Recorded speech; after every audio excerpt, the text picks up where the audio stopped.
I want to show you how to take your pictures from this to this. Much better. Roll the intro.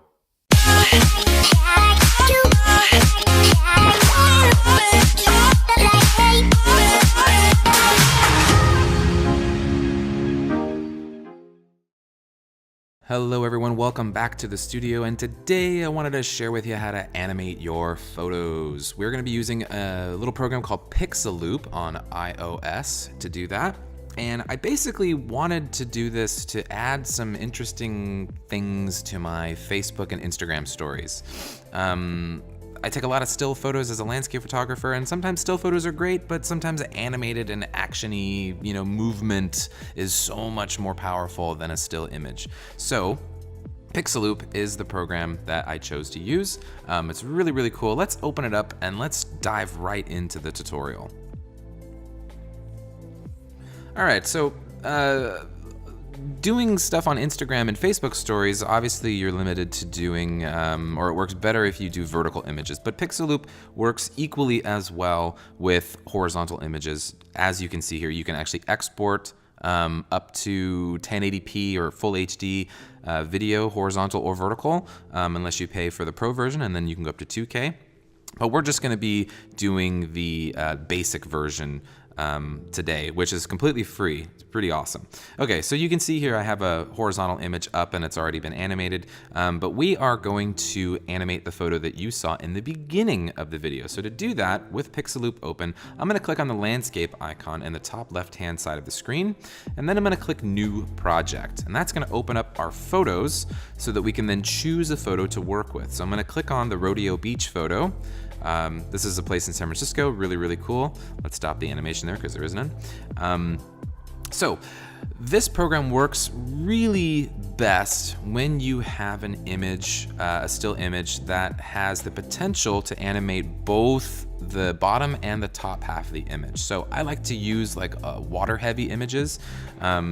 So this one obviously has a lot of water in the foreground and it has some interesting clouds in the background. So we're gonna animate both of those to make the whole image kind of move and really, really make it look really cool. All right, so at the bottom portion of the screen, you're gonna see Animate, Sky, Overlay, Element, Camera Effects, and Adjust. And we are gonna not pay attention to any of those except for Animate. So I'm gonna click Animate, and this is where most of the work is done. Actually, all of the work. In the Animate button. So at the bottom of the screen now, you'll see Path, Anchor, Geometric, Remove, Speed, Freeze, Unfreeze, and Loop. And Path essentially lets you warp the pixels in an area that you want the pixels to go. Anchor lets you stop the warping from a particular area. Geometric, we don't have to worry about because that's a Pro version. Remove lets you remove all of the elements that you added to the photo. Speed lets you speed up or slow down the animation. Freeze lets you paint in a mask to freeze a particular area, like so. Unfreeze, pretty self-explanatory. You can remove the mask. And Loop lets you loop the video back and forth. So basically what we're gonna be using are just the first two, Path and Anchor. So we're gonna click the Path button here, and we are going to add some paths on this side of the image. We're gonna click play. Looks really nice. Let's stop that one. And then we're gonna add some paths around the other side of the image, like that. So 6 paths in total. Let's hit the play button and see what that looks like. Okay, pretty good, but everything else is moving, and we want to stop the rocks from moving. So I'm going to click the Anchor button. We're going to zoom in on this rock here, and we're going to add some anchors around the rock. Now this is going to freeze everything around those anchor points. So the rock is now frozen. Let's zoom in a little bit more here and put another one right there. That looks pretty good. We'll zoom back out. So now that rock looks okay, but this rock don't look so good. So we're gonna tap some anchor points around this rock now. Okay. All right, so all that looks pretty good, at least in the bottom portion of the image. Now we have to figure out what to do with the horizon. So let's add a couple anchor points on the horizon here. And I'm using 2 fingers to move back and forth. There we go. So that's all freed up. Let's get rid of the points by clicking the little icon on the lower left-hand side. And that looks pretty good.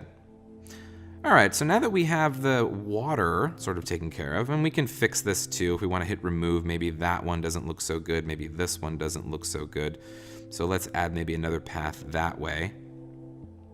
And we'll just leave the one on the top off. That looks okay. That looks much better than it did before. All right, now we have to animate the sky. So I'm going to click the animate button again. We're going to hit the path tool again. And then I'm going to just put a really big path up here in the sky. And then we'll zoom in and maybe put like another little one like up there, and we'll see what that does. Actually, that looks pretty bad. So we'll take that off and we'll come back to that in a second. Put another path going the opposite direction on the other half of the sky. Now that is really going to add some interest up there. Every time that I do this, I tend to add or try to add movement in another direction, at least with the sky, because I think that really helps set that apart, and kind of your eye kind of wanders around the image a little bit more doing that. All right, but again, we're running into the same issue with these rocks are kind of moving as well. So again, we'll grab the anchor point and we'll add some anchor points around the rock. If you're having trouble with these things moving around still, you can use the freeze and unfreeze and just zoom in quite a bit and just paint. But most of the time, you won't find that as a big issue. So I tend to just use the anchor points unless, you know, the animation that I want is being really stubborn.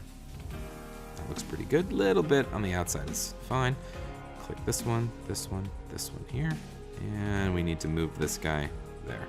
All right, so let's zoom out and get rid of all the points, and let's take a look. That looks really nice, but again, we have nothing going on up here. So let's go animate again. Take the path tool, and let's draw one that way. Maybe one that way too. Yeah, there we go. Let's zoom out and let's check. All right, that looks so much cooler. We got water moving in the foreground. We got clouds moving in the background. Super awesome. So now what we're gonna do is we're gonna export it. So I'm gonna click on the icon in the top right-hand corner, and that is gonna bring up our export dialog. I'm gonna change the duration here to 12 seconds, change the quality to full HD or 1080p. We'll leave the format original, and we'll hit export, and have it export to our photos. And done. Success. So that's it. That's basically how you take a photo and you animate it. Now, again, like if I click on this one, we can see that it works just as well with horizontal images as well. If I hit animate, you can see all the points and whatnot that I've done here. There's quite a bit because there's a lot of rocks and stuff that are moving. Let's get rid of all those, and you can kind of see exactly what's going on here. We'll zoom in and you can see that you can be really detailed with this. To my knowledge, there's no limit with how many anchor points or animate paths that you put on this particular image, or on any image, I should say. But you have to be really careful about where you put them so that your, the elements that you don't want to move aren't moving. And it just takes some time and practice. All right, so there we go. Let's go back out. We'll go to our photos. Oops, right there. And we'll find the one that we just did, which is down here. Click play, and boom, there we go, guys. Super awesome animated pictures from Pixaloop. If you guys like the video, please hit the like button down below. It really helps to rank the video and get it up to the top of the charts when people search for Pixaloop. If you haven't done so already, hit the subscribe button for new content every week, unless I have the flu, which is why I haven't uploaded videos in a long time. I'm so sorry. That is all I have for you today. Hope to see you again soon. Happy shooting.